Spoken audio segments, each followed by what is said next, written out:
Bonsoir à tous, bienvenue au Bistrot d'Aller LOSC. C'est l'épisode 17 de la saison 2. Alors avant tout, vous savez que cette émission est réalisée par les supporters du LOSC, par le site Aller LOSC et les docs du net. Cette émission est diffusée en direct sur notre page Facebook du Bistrot d'Aller LOSC et en replay sur la chaîne YouTube du Bistrot.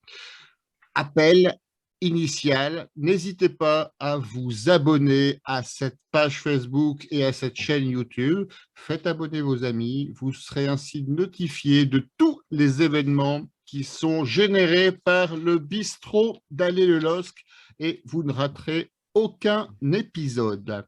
Au sommaire, cette semaine, nous reviendrons sur le match Marseille-Lille. On a sous-titré ça le 11e homme. Ensuite, nous ferons un point mercato du LOSC qui s'annonce pour l'instant vite fait, bien fait. Et enfin, nous analyserons cette semaine qui est cruciale pour le club. Le LOSC rencontre Lorient et Brest. Le LOSC entame son Break Tour. Pour évoquer ces sujets, nous avons les piliers du bistrot qui sont avec nous cette semaine. Pour commencer, vous avez Baptiste de la page Breaking Dogs qui est présent. Bonsoir Baptiste. Bonsoir François, bonsoir à tous et un très joyeux anniversaire. Merci beaucoup. Georges, notre supporter dunkerquois. Bonsoir Georges, comment vas-tu? Bonsoir à tous et me permets aussi de te souhaiter un excellent anniversaire. Non, je t'ai plus. Christophe, bonjour Christophe, avec ton drapeau du Canada. Comment vas-tu ce soir? Bonsoir à tous. Très bien. On attendait l'émission avec impatience. Il est revenu également, il n'est plus tout à fait nouveau, c'est Gildas qui est de retour. Bonsoir Gildas. Bonsoir François, bonsoir à tout le monde et bonsoir à tous les auditeurs. Et enfin, Julien des Dogs de Paris, il n'a pas marqué cette semaine, mais il fait toujours partie de la noblesse des supporters lillois. Bonsoir Julien, comment vas-tu? Bonsoir François, je vais très bien. Joyeux anniversaire et joyeux anniversaire à mon fils Louis qui a 12 ans aujourd'hui et je lui fais un très gros bisou. Il a la chance d'être né le même jour que toi François. Alors parfois ça m'inquiète, parfois je me rassure, je ne sais pas trop comment il faut le vivre, mais c'est une heureuse coïncidence. Alors, une coïncidence, on va aussi souhaiter un bon anniversaire à Ivo Gribic, qu'il a bien fêté d'ailleurs dimanche dernier, parce qu'il a fait un match superbe. Et en tout cas, il nous a égayé de ses arrêts dimanche soir au stade Vélodrome. Je vous rappelle que vous allez pouvoir gagner une place pour Lille PSG en tribune active à l'occasion de cette émission. On vous posera une question. Elle est beaucoup moins compliquée que d'habitude. Il vous suffit d'écouter l'émission dans son intégralité et on vous donnera à un moment la réponse à cette question. Je vous propose de faire tout de suite d'entamer cette première partie. Donc Marseille-LOSC, le 11e homme. Alors avant de passer la parole au pilier du bistrot, moi je voulais vous donner mon sentiment sur ce match. On a vu vraiment deux matchs, un match avant l'expulsion de Benjamin André et un match après. Et moi, il y a une réflexion qui me vient à l'esprit pour donner mon sentiment sur ce match. C'est une phrase, un vers de Lamartine. Alors, Lamartine, je ne parle pas celle de Lille, je parle d'Alphonse de Lamartine, le poète, qui disait « Un seul être vous manque et tout est dépeuplé ». Et c'est un peu mon sentiment sur ce match. Je verse un peu dans la poésie, mais je voulais vous faire partager cette phrase avant de vous passer la parole. D'ailleurs, avant de vous passer la parole, je vous rappelle que normalement, en début d'émission, on pose une question à la con à notre invité. Aujourd'hui, on n'a pas d'invité. Alors, je vais poser une question à la con à un des piliers présents ce soir. Au hasard, je vais me tourner vers Baptiste. Baptiste, écoute bien la question à la con. Après le match de Marseille, Jul, le rappeur marseillais, a été interrogé pour avoir son sentiment sur la rencontre et il aurait déclaré, selon nos informateurs bien placés, « Wesh alors ». Ma question est, pour toi, Baptiste, qui est le plus jeune d'entre nous, est-ce qu'on peut considérer que Jul est le Lamartine du 21e siècle? Une très bonne Tu n'es question. pas obligé de répondre, je te rappelle. Une très bonne question et je pense que le silence parlera pour moi. Bon, alors, par contre, tu as le droit de commencer finalement. Comment tu as vécu globalement ce match? Alors, je vous rappelle d'abord votre sentiment général et après, on reviendra dans les détails sur les forces et les faiblesses de chacun des groupes. Donc, Baptiste, tu vas commencer.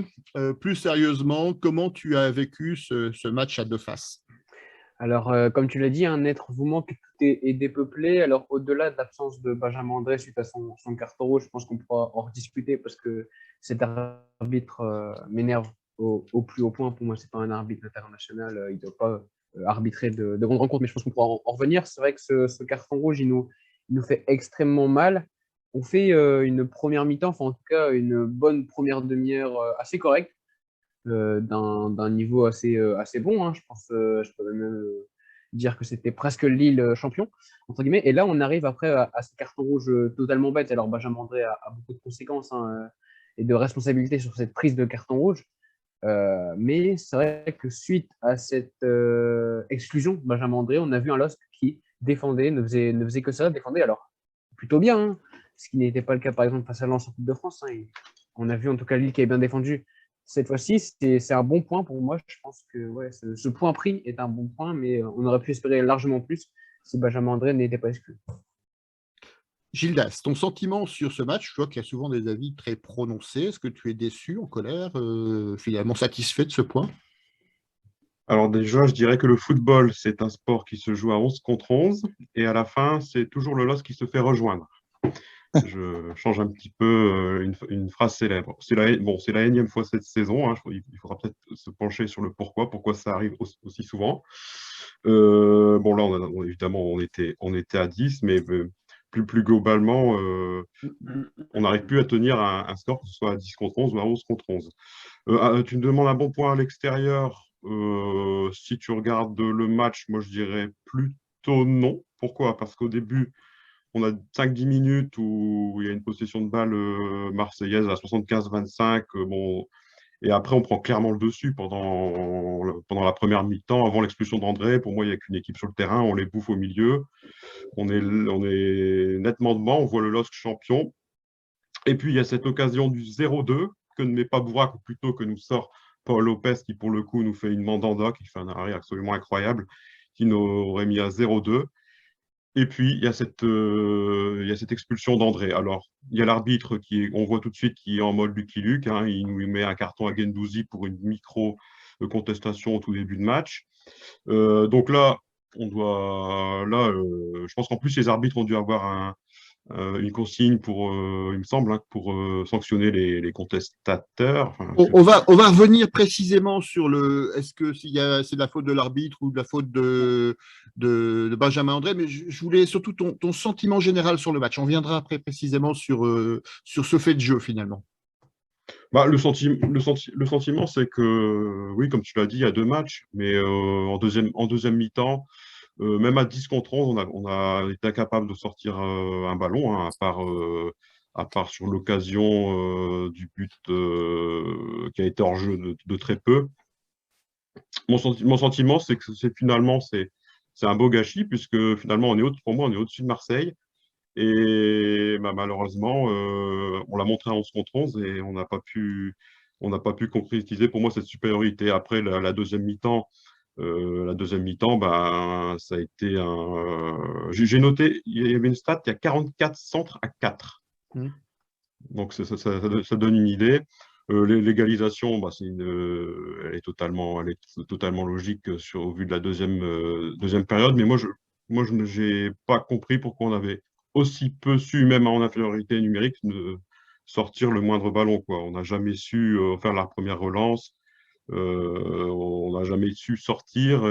Et quand on voit les matchs à 10 contre 11, moi, j'ai rarement vu un match où il y a une équipe qui est aussi dominée, quoi. Donc finalement, bon, voilà, c'est l'expulsion de André qui a tout changé, forcément.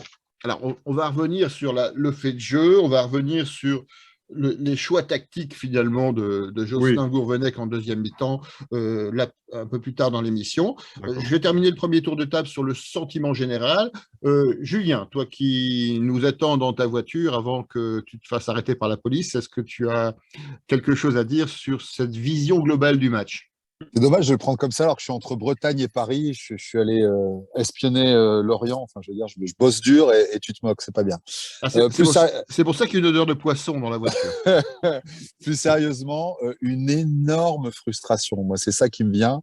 Mon sentiment, c'est d'être très frustré parce que entre la 5e et la 25e, on leur a marché dessus. Je peux te dire que les Marseillais ont eu très très peur parce que j'ai participé à un space sur Twitter avec 200 Marseillais derrière et ils ont été très clairs. Ils ont dit, les gars, on va être honnête, André, il se fait pas sortir, on en prend 3. On perd 3-0, il n'y a rien à dire, on se fait marcher sur la gueule. Et je suis complètement en phase avec ces Marseillais. Je pense que c'est vraiment ce qui se serait passé. Donc regret évidemment de ce fait de jeu, regret aussi malgré tout de ne pas avoir marqué le deuxième avant la 25e parce que pour le coup, on aurait pu jouer exactement de la même façon. On était rejoint de 1, on gagnait le match. Et il y avait vraiment la place d'en mettre un deuxième dans la foulée. Donc ça, beaucoup de frustration. Et en même temps, le fameux en même temps, hein, on est dans une époque d'en même temps, en même temps, le plaisir de voir que ce LOSC du mois de décembre, meilleur défensivement, plus cohérent, plus solidaire, c'est cette équipe qu'on a vue dimanche. Moi, j'ai beaucoup aimé l'attitude des joueurs. J'ai trouvé qu'on a vraiment bien défendu, même si on était très regroupés. C'est-à-dire qu'on a très bien défendu sur l'axe. On a fait exprès de les faire passer sur le côté parce qu'on savait que c'est pas là qu'ils étaient les meilleurs. Pas bonne qualité de centre, pas très précis, etc. Donc, on les a fait déjouer dans ce sens-là. On a continué tactiquement à jouer bas pour continuer à jouer la contre-attaque. Sauf que malheureusement, à 10 contre 11, la tâche était un peu trop dure pour nous et on n'est pas parvenu à marquer ce second but. Et très sincèrement, c'est pas passé très loin parce que Bourak, il n'est pas hors jeu d'un mètre non plus. Et ce deuxième but qui est refusé pour hors jeu à la 69e, c'était quand même une très jolie action. Donc voilà, très frustré parce que, comme le disait Gildas, pour moi, on était très largement supérieur aux Marseillais sur ce match. Et en même temps, heureux de voir cette attitude parce qu'on a tous dans le coin de notre tête ce match contre Chelsea dans un mois. Et je me dis qu'avec cette attitude-là, eh ben, on peut envisager quelque chose. Georges, qu'est-ce qui prédomine chez toi? La frustration, la colère, la déception? Bah, c'est un petit peu la même chose, hein. On est sur un truc un peu aigre-doux parce que, d'ailleurs, plus que les 25 premières minutes, moi j'ai envie de dire la première mi-temps, parce que souvenez-vous, après l'expulsion d'André, jusqu'à la mi-temps, il y a une seule occasion nette, c'est la frappe de Bamba, qui malheureusement est un peu trop au centre, donc Paul Lopez peut la sortir. Mais ça a vraiment été pour moi un choix de seconde mi-temps de s'arc-bouter derrière.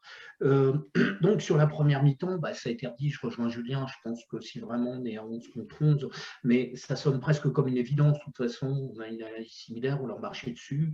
Il y avait clairement, je revoyais exactement le scénar de la saison passée où au Vélodrome, d'ailleurs on avait perdu un point à l'époque aussi, mais où on les avait promenés littéralement. Comme au match aller, je pense que c'est vraiment une équipe qu'on se régale à jouer. Il y a ce fait de match, expulsion d'André, mais je pense que même après, il y a encore eu, on dit, ça joue un petit peu, il y a eu un choix en deuxième mi-temps. J'expliquerai après sur le choix tactique, mais que je ne trouve pas, moi, totalement incohérent. J'expliquerai pourquoi. Et puis, bah ouais, sur la deuxième mi-temps, ça a forcément tourné l'attaque-défense. On le voyait un peu venir, et au bout du compte, on se dit que sur le déroulé de la deuxième mi-temps, c'est un moindre mal, c'est un point qu'on réussit à arracher quand même, quoi. Donc, c'est un peu cette sensation paradoxale d'avoir vécu 2 matchs. Voilà. Mais plus globalement, c'est quand même la déception de louper 2 points parce que, point de vue comptable, ce n'est pas une super opération. Christophe, pour terminer ce tour de table, quel est ton sentiment donc, après avoir assisté à cette rencontre à double visage? C'est compliqué à analyser. Alors, c'est pas de la colère, c'est vraiment de la frustration. Parce qu'effectivement, on a eu un match en 3 parties. Je suis vraiment un petit peu énervé contre Benjamin André, qu'on a souvent mis en avant ici depuis 2 ans. Et là, il a tendance à perdre le fil. Donc, un petit peu en colère contre lui. Pour mémoire, il a réussi à prendre un carton il n'y a pas très longtemps, alors qu'il était sur le banc de touche, qui lui a coûté un match également de suspension derrière. Donc, on voit un petit peu le degré d'énervement du garçon qui ne sait pas se contrôler. On l'a souvent mis en avant en disant qu'il était souvent à la porte de l'équipe de France, et s'il n'y est pas, c'est peut-être aussi dû à ça, peut-être. Après, donc c'est vrai que je ne sais plus si c'est qui a évoqué tout à l'heure l'arrêt du gardien marseillais en faisant la référence à Mandanda. Je crois sincèrement que l'année dernière, Bourak l'a mis au fond, la tête. Alors, elle n'est pas évidente, elle est basse, elle est compliquée. L'année dernière, je pense qu'il allume, il la met cette tête. L'arrêt du gardien, pour moi, il n'est pas si extraordinaire que ça. Je pense que Bourak pouvait peut-être faire mieux sur cette action. Et là, du coup, à 2-0, c'est plus pareil. Et ensuite, les 20 dernières minutes, je pense que si on le rejoue, ce match-là, il faut le faire à Lourdes ou à Fatima pour faire plaisir aux Portugais. Mais je vous rappelle la dernière action juste devant le but avec Fonte, je crois que c'est Batman, où le ballon passe juste au-dessus du but. Celui-là, s'il finit dedans, c'est pareil. Il y a une frappe de Gerson qui passe au ras du poteau, quasiment la même action que sur le but qu'on encaisse. Enfin, voilà, donc finalement, à la fin, on se dit, bah oui, finalement, c'est pas si mal. Et c'est ça qui est frustrant parce qu'à chaque fois, on a l'impression qu'on peut y arriver, qu'on peut recoller au tableau et on n'y arrive pas. Donc, un petit peu des sentiments mélangés comme ça. Alors, je m'oppose un rapide tour de table sur le fait de jeu finalement marquant de ce match, l'expulsion de Benjamin André. Alors, rapidement, un tour de table. Est-ce que vous êtes en colère contre l'arbitre? Est-ce que vous êtes en colère contre Benjamin André? Est-ce que vous êtes en colère contre le sort?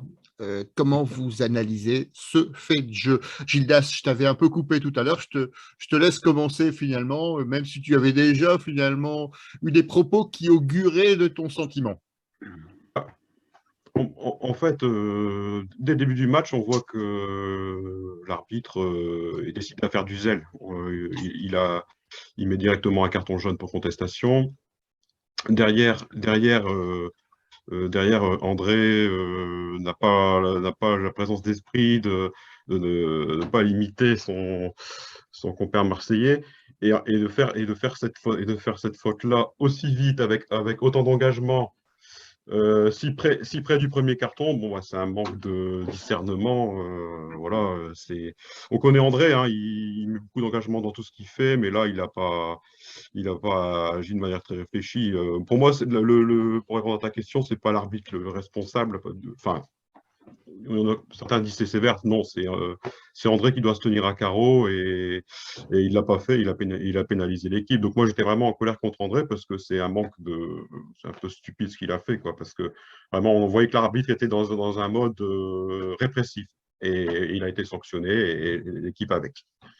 Un arbitre qui sanctionne dès le début du match oui. des réactions orales des joueurs. On avait l'impression de voir Tony Chaperon. Alors moi, je me suis rendu compte que ce n'était pas lui parce qu'il n'a pas taclé Benjamin André avant de l'expulser. Donc, au final, c'était une fausse alerte. Christophe, tu avais un avis tout à l'heure. Tu avais commencé à le donner sur ce fait de jeu. Toi, c'est plutôt Benjamin André qui est à critiquer sur cette situation? Clairement, oui. Je pense qu'il les a prévenus. Il voit ce qui se passe avec Guendouzi. Et après, il y a une frustration derrière parce que Benjamin André, avant de faire cette deuxième faute, perd le ballon. Voilà, après, voilà, il va dans l'excès d'engagement. Et puis le premier carton, alors de la bêtise totale, où il s'en prend à l'arbitre verbalement, alors qu'il vient de sanctionner un Marseillais juste avant. Enfin voilà, il y a un moment donné, joueur professionnel de haut niveau, c'est pas possible. Tu peux pas faire ça et mettre ton équipe dans la merde, parce que là, c'est clairement ce qui s'est passé. C'est pas possible. Pour moi, c'est clairement Benjamin André le fautif. Alors, qui est d'accord avec cette analyse? Qui est plutôt dans la team contre André ou la team contre l'arbitre? Alors, qui veut prendre la parole? Julien. Moi, je suis team contre André. En plus, c'est un des cadres de l'équipe, hein. On peut estimer qu'aujourd'hui, parmi les joueurs d'expérience qui font référence et qui ont une parole forte dans ce vestiaire, tu as Bourak, Fonte et Benjamin André. Et encore plus, alors je suis d'accord avec Christophe, parce que c'est un joueur professionnel, ils connaissent les arbitres, ils connaissent le style d'arbitrage. Et donc, c'est à eux d'agir en fonction. Et encore plus parce que c'est un cadre, encore plus parce qu'il nous a emmenés très loin et qu'on lui doit une belle partie du titre de l'an dernier, il se doit d'être irréprochable. Et le fait de mal parler à l'arbitre comme il l'a fait, même si on n'entend pas ce qu'il dit, on voit ce style très véhément. Moi, d'abord, je trouve que c'est une image qui est déplorable pour les enfants, donc j'apprécie pas ça. Et en plus, ça relance un peu un sujet qu'on a souvent abordé, mais j'ai vraiment hâte. Et a priori, c'est dans les tuyaux, le patron de la Ligue a l'air open sur ce truc-là. J'espère que les arbitres vont être équipés de micros pour qu'enfin, on entende quelles sont les insultes qu'ils reçoivent durant un match et ce qui justifie ce type de carton jaune. Parce que j'ai la faiblesse de croire que le jour où on l'entendra, on trouvera ça encore plus normal que les joueurs prennent des jaunes après avoir contesté la décision de l'arbitre. Alors, j'ai essayé d'orienter dans l'autre sens la discussion vis-à-vis de Georges et Baptiste. Baptiste, qu'est-ce que vous pensez de cet arbitrage où finalement on a un arbitre très pointilleux dès le début du match sur 2 faits de jeu pour discussion finalement de Guendouzi et de Benjamin André, alors que derrière, on a un arbitre qui reste quand même assez discret sur les nombreuses euh, tentatives de penalty, par exemple des actions d'anti-jeu pour obtenir des coups francs bien placés. On a vu que Guendouzi, il a passé son temps à plonger. Est-ce qu'il n'aurait pas mérité lui aussi peut-être un carton pour justement ces provocations et ces tentatives de déstabilisation de l'arbitrage? Franchement, moi, je suis. Alors, bien sûr, on va pouvoir dire que Benjamin André, ce qu'il fait, c'est limite une faute professionnelle. J'en suis d'accord. Maintenant, cet arbitre, Amaury Delerue, il me dérange énormément. C'est un arbitre qui refuse à chaque fois, la discussion. Cette année, il a arbitré 4 matchs du LOS. C'est d'ailleurs l'équipe qu'il a le plus arbitré. Je rappelle les matchs. Lille-Montpellier, on se rappelle qu'il y avait eu 8 cartons. Lille-Paris, où il y avait eu alors 6 cartons. Lille-Lyon, où il y a eu 10 cartons. Et Lille-Marseille, là où il y a dû en avoir. Marseille, je l'ai plus, mon tour. Quand ça fait 37 cartons en 4 matchs pour cet arbitre. Déjà, il a fait 11 apparitions cette année, c'est 63 jaunes donc et des rouges, donc ça fait plus de 6 cartons par match. C'est totalement invraisemblable de mettre 6 cartons, alors que les matchs, entre guillemets, certes, il y a de l'enjeu, mais il refuse totale discussion. À chaque mot exprimé, il peut mettre un carton jaune. Alors, je suis d'accord que des fois, il n'y a pas à parler, mais les joueurs sont sur un terrain, il y a de la compétitivité. Je suis joueur, tout le monde est joueur. Quand vous avez voilà, une sorte d'injustice, entre guillemets, vous êtes obligé de placer votre mot, même si ça ne sert à rien. Donc, cet arbitre, il me dérange énormément et je ne comprends toujours pas pourquoi il est encore arbitre. Alors, pas de haut niveau, mais de matchs comme cela, des chocs. Parce que vraiment, ces cartons jaunes, des fois, alors pour celui de Guendouzi ou celui d'André, on ne connaît pas les paroles. Mais pour une contestation comme ça ne vaut pas la peine de mettre des jeunes pour moi. Georges, tu veux compléter le tableau? Tu es plutôt dans la team arbitre ou la team Benjamin André? Moi, je serais quand même plutôt de l'avis de Baptiste, même si je ne veux pas dédouaner André pour les arguments qui ont été dits et tout à fait recevables, c'est-à-dire que par rapport à la jurisprudence Delerue, il savait pertinemment, ayant vu Guendouzi en prendre un, qu'il s'exposait à un risque. Même si j'ai trouvé je n'ai pas le contenu de ce qu'il disait, mais on est quand même loin de certains harcèlements de mecs qui viennent gueuler. Bon, là-dessus, je dédouane pas André. Moi, par exemple, par contre, Christophe faisait référence à son jaune contre Clermont, qui lui avait coûté d'ailleurs une suspension contre Paris. Je l'en veux beaucoup plus parce que là, je trouve que ça avait été carrément évitable. Maintenant, voilà, André, responsable certes, mais au bout du compte, moi, ce qui me gêne quand même, c'est cet excès de zèle. On en a parlé à demi-mot de Delerue, où finalement, au bout d'une demi-heure de jeu, on se retrouve à 10, sans que l'équipe, enfin, je veux dire, j'ai envie de voir une équipe à 10 si tôt dans le match. J'estime que ça doit venir du fait quand même qu'il y a eu un attentat, qu'il y a une équipe qui joue très violemment. Là, ce n'est pas le cas. Le match se déroule dans un bon état d'esprit. Donc, je pense qu'il y avait matière à doser de la part de Delerue, mais je pense que la nuance Delerue, il ne connaît pas. Moi, la question que je me pose, je demande à le revoir maintenant quand il aura arbitré le PSG, parce que s'il est dans cette logique-là, en théorie, Neymar ou Verratti ne passent pas le premier quart d'heure. Ils doivent être expulsés tout de suite. Le problème, c'est un peu, vous savez, c'est l'espèce de règle, cette application, on évoquait Chaperon, de l'excès de zèle. Et là, pour le coup, je me souviens d'un match où les Lensois étaient particulièrement, je dirais, pénalisés par ce type d'excès de zèle. C'est quand Chaperon leur met 2 rouges lors d'un derby pour des trucs totalement anodins où ils se contentent d'appliquer le règlement. Là, manifestement, on a demandé aux arbitres de ne plus laisser passer les contestations, je l'entends, mais à un moment, je pense que l'application bête du règlement, ça peut aussi fausser un match, parce que d'une certaine façon, que ce soit André ou Delerue, on voit quand même que le match est bien biaisé. Donc, je dirais, moi, c'est du 60 Delerue, du 40 André. Beaucoup de réactions sur les réseaux sociaux. Alors, on a Capenoul qui est en colère contre André. On a André donc, qui est responsable de son engagement selon Olivier. Frédéric qui nous dit André clairement. On a Capenoul qui nous parle de la réaction de Gourvenec dans le coaching. On va y revenir juste après. On commence déjà à parler beaucoup de Ben Arfa, mais on y reviendra également après dans la deuxième partie de l'émission. Capenoul qui nous dit, là, en plus, la contestation d'André, c'était pour une faute au milieu de terrain, c'est-à-dire qu'elle n'avait pas beaucoup d'incidence sur le résultat du match. Olivier qui nous dit qu'il est payé au carton, je suppose qu'il parle de Monsieur Delru. Damien Boone qui nous fait remarquer qu'on a quelqu'un a cité à parler d'une faute professionnelle. Et donc lui voulait préciser qu'une faute professionnelle, c'est par exemple ne pas venir à l'entraînement, prendre un carton rouge aussi bête soit-il, ce n'en est pas vraiment une. Et d'ailleurs, il en veut plus à Fonte pour le contrôle raté juste avant, plus qu'à André. PSG n'est pas arbitré comme les autres, donc Capenoul confirme ce que vient de dire Georges. Et on a également Kylian qui nous dit qu'André, c'est une des premières fois qu'il fait ça depuis son arrivée. Il faut lui pardonner. On a vu qu'il y a eu d'autres antécédents aussi sur ce sujet. Alors, c'était Capenoul qui nous permet de faire la transition.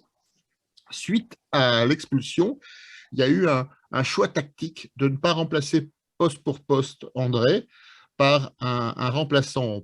Beaucoup pensé Xeka, alors qu'en fait, finalement, c'est peut-être Renato Sanchez qui a pris sa place en milieu de terrain. Comment vous analysez finalement ce choix de coaching? Est-ce que vous le regrettez? Est-ce que vous trouvez qu'il a été responsable de la défaite en reculant de trop? Comment vous auriez géré à la place de Gourvenec ce fait de jeu? Alors, qui veut commencer sur cette partie?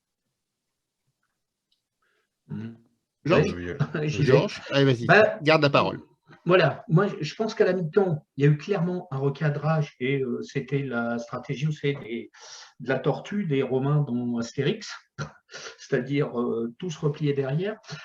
Moi je l'ai senti comme le fait que c'était pas simplement le match de Marseille qui avait à gérer, mais c'était toute une semaine. Donc est-ce que continuer à jouer à 10 contre 11 face à une équipe qui mettait un tel volume physique, c'était pas le risque de s'esquinter physiquement, sachant qu'il y avait quand même 6 points à prendre derrière contre Lorient et Brest. Et voilà, donc moi, je le mets quand même sur le compte qu'il fallait quand même ménager l'équipe, éviter les excès, parce que même si on ne prend pas, enfin, je veux dire, ce serait bête de prendre 3 points contre Marseille et de s'effondrer physiquement dans les 2 matchs suivants, sachant qu'on a eu un rythme un peu particulier, 10 jours sans jouer. 3 matchs en une semaine derrière.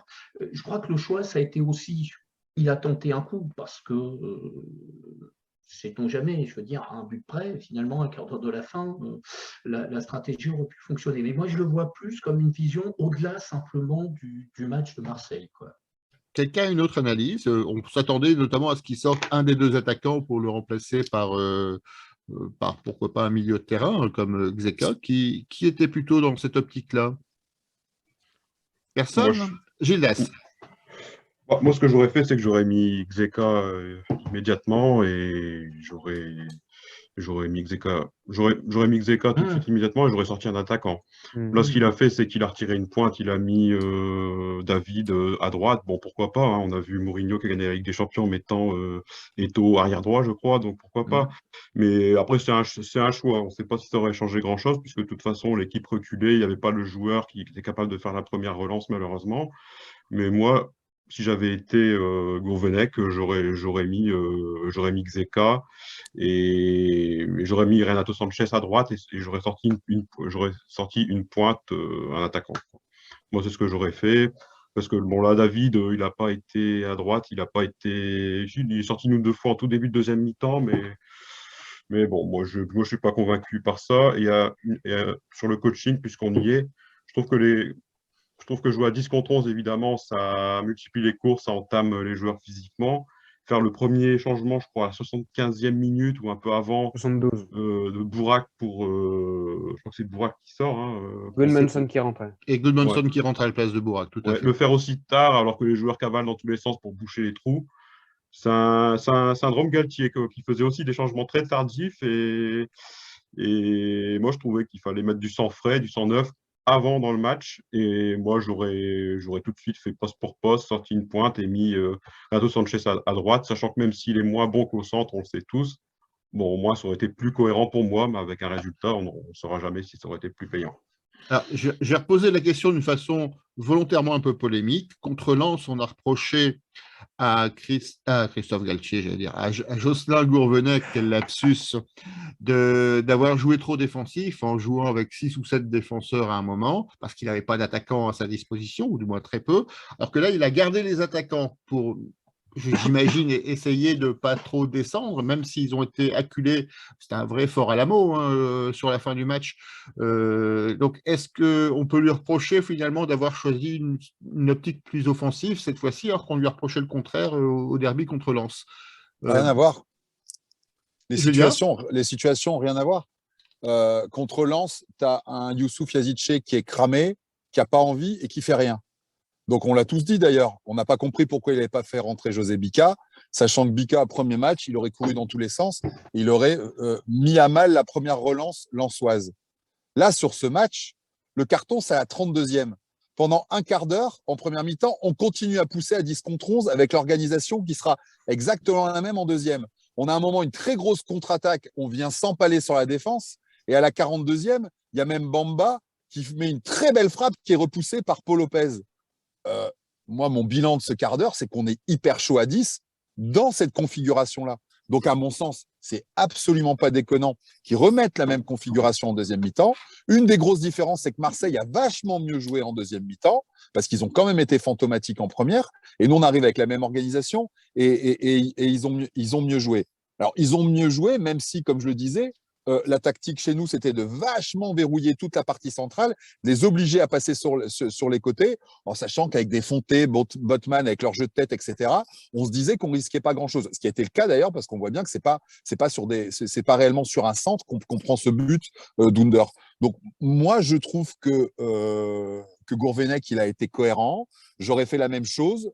En revanche, et je suis d'accord avec vous, à partir du moment où il y a une telle débauche d'énergie, il aurait peut-être fallu faire des changements plus tôt, mais en restant dans ce schéma. Et je vous l'ai dit tout à l'heure, et je le répète, ce but à la 69e, ça se joue sur rien.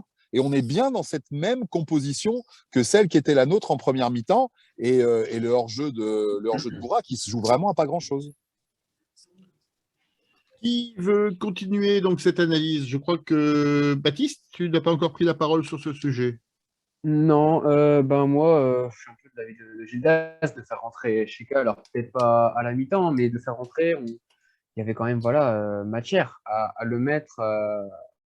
Mais bon, après, déjà, je vais un peu critiquer aussi la composition au début, parce que je vois pas pourquoi Renato Sanchez est à droite.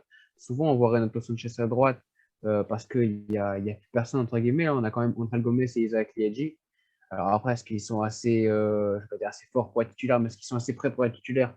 Ça, je sais pas, mais pourquoi mettre Renato Sanchez à droite? On se prive un peu d'une cartouche. Après, à la suite du coup de la sortie de Benjamin André, le problème d'Amadou Onana, c'est c'est un milieu un peu, je vais dire, box-to-box. Un milieu est capable de jouer 6, 10, mais c'est pas vraiment un vrai 6, pas un milieu récupérateur comme le fait Benjamin André. C'est Il tout récupère pas de simplement ballon, c'est un vrai. registre différent. Il récupère pas pardon, énormément de ballons. Ce que c'est faire Sheka, parce que Sheka, c'est un vrai 6.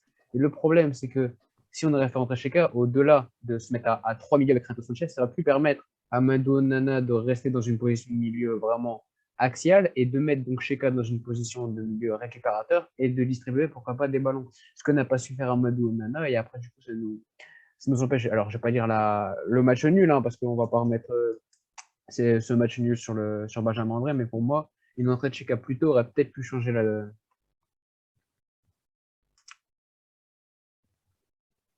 Oui, mais je À toi, François. je ne t'ai pas vu terminer. Christophe, tu veux terminer On t'attend. Oui, je suis là, je me suis réveillé, j'ai fait une micro-sieste. Christophe, est-ce que tu veux terminer sur ce sujet Allez. avant qu'on enchaîne rapidement sur les tops et les flops? Il y a déjà beaucoup de choses qui ont été dites, mais je crois que dans l'esprit de Gouvernec, c'était vraiment essayer d'embêter cette défense centrale marseillaise avec ses 3 centraux et ses 2 latéraux qui montent beaucoup. Je pense que son but, c'était vraiment de continuer à embêter un petit peu la défense centrale en mettant une pression avec 2 joueurs offensifs un peu plus haut que s'il avait fait jouer Tcheka. Je pense que ça aurait été plus compliqué de les embêter, de se créer encore des occasions comme on a pu le faire, comme l'a dit François et comme l'a dit Julien tout à l'heure. On les a quand même embêtés, même à 10. On a pesé sur la défense et après, c'est sûr qu'après, peut-être qu'il aurait pu le faire rentrer un peu plus tôt que comme ça, vraiment en fin de match. Donc peut-être que le physique a pêché un peu, mais je pense qu'ils ont fait le job, les joueurs ont fait le job et Gouverniac a assuré sur ce côté-là. Après, c'est vrai qu'en face, on a une équipe de hand, hein. Là, c'est les matchs en ce moment. On a vraiment eu une équipe qui a tourné autour de notre axe central, qui a eu beaucoup de mal quand même à trouver des solutions. On a vu qu'il a quand même essayé, le coach marseillais, de faire des petits changements avec Under qui bascule à gauche. Qui, finalement, n'a pas fait énormément de choses à gauche, pas énormément de centres, en tout cas, qui ont abouti à quoi que ce soit. La sortie de Milik, elle n'est pas plus intéressante, je trouve, que ce que nous, on a fait. Et puis finalement, c'est un petit fait de jeu avec un ballon qui rentre à l'intérieur du pied droit et qui finit au fond du but. Et malheureusement, c'est la seule fois où ils ont réussi à prendre notre gardien un petit peu à défaut. Je vais te laisser la parole, Christophe, parce que là aussi, tu manies l'art de la transition. Je te vois arriver. Quels sont tes tops et tes flops sur ce match Marseille-Lille? Alors, en flop, je ne vais pas la rajouter, j'en ai déjà parlé tout à l'heure, mais pour rester dans le positif, moi j'avais noté le triangle Forstemann, Gerbic, Fonte-Botman. Et puis, pour revenir sur l'équipe qu'on avait en face de nous, je pense que j'ai vu quelqu'un qui était plutôt intéressant à l'OM, c'est Benoît Chéroux, au commentaire. C'était vraiment, c'est incroyable, juste incroyable ce garçon. Il est quand même passé par chez nous, il a passé Et t'es formé 90 chez minutes. nous, formé chez nous. Oui, 90 minutes plus les arrêts de jeu, à être derrière l'OM, donc à un moment donné, vice France Bleu, enfin voilà, France Bleu Nord, il n'y a que ça à faire. Alors même s'il y a un petit décalage, c'est pas grave, mais merci Monsieur Chirou pour cette prestation sous les maillots de l'OM, votre dernier club. Alors, Baptiste, on va faire le tour dans le sens inverse. Quels sont tes tops et tes flops de ce match? Alors, je pense que Christophe l'a très bien dit, hein. Pour moi, c'est clairement Gerbic et Botman qui ont été très solides et qui, à eux deux, je pense, nous font prendre un point. Pour moi, c'est clairement eux deux. Et après, du côté de Marseille, il n'y a pas vraiment de joueurs à sortir, si ce n'est Guendouzi qui n'arrête pas de tomber, qui m'énerve. Non, vraiment, il n'y a pas de joueur à Marseille qui ressortent du lot, franchement. Même Georges Sampaoli, à la limite, qui ressort de sa zone plus que du lot. Georges, est-ce que tu veux rajouter, nous faire part de tes coups de cœur et de tes coups de gueule sur ce match? Alors d'abord, petit aparté pour Christophe, moi j'ai regardé ça sur Bein Qatar, c'est vachement plus intéressant parce que je ne sais pas de quelle partie ils étaient en fait. Sinon, pour les tops, je pense que ça rejoint le flop. Même si j'ai atténué sa responsabilité, ça reste André parce que voilà, c'est la clé du match et qu'on n'oubliera pas que c'est son expulsion dont il a une bonne part de responsabilité qui fait basculer le match. Les tops, moi c'est cette charnière, hein, les Mercedes-Benz là, Fonte, Botman qui ont vraiment été, encore une fois été excellents. Et puis côté marseillais, Guendouzi, Milik, j'ai pas trouvé un Payet excessivement inspiré, très présent mais pas inspiré. Et le top, c'est peut-être le buteur, Under, dont on a l'impression que des fois il a 6 pieds. Oui, bon, François, ce soir, il rate tout. Il a fallu les blagues. Il a fallu du temps, mais ça va. On l'a fait mal cette année de plus. Hein. C'est ça. Année de plus. On gagne en expérience, on perd en réactivité. Gildas, est-ce que tu veux nous faire part de ta sélection de joueurs? Oui, je suis d'accord avec ce qui a été dit. Gerbic à défense centrale en top. Bon, pour ajouter une petite chose, c'est pas vraiment un flop, mais Bamba sur l'égalisation, il y a une petite erreur de marquage quand même. Hein. Il doit être plus attentif sur Under, il doit monter dessus, ou en tout cas au moins essayer de le marquer, parce que là il est à 5 mètres, il lui laisse beaucoup trop de temps pour armer. Après, il a beaucoup dézonné. Monter dessus, Under, c'était aussi une blague? Non, je ne l'ai pas fait exprès, je t'assure. C'est pour dire que je ne rate pas tout non plus, Julien. Je n'ai même pas fait exprès, donc tu vois. Bamba, après, je trouve qu'il a fait une bonne frappe. Il a un peu trop dézonné, un coup à droite, un coup à gauche. Il n'a pas ménagé ses efforts, donc j'ai un match moyen.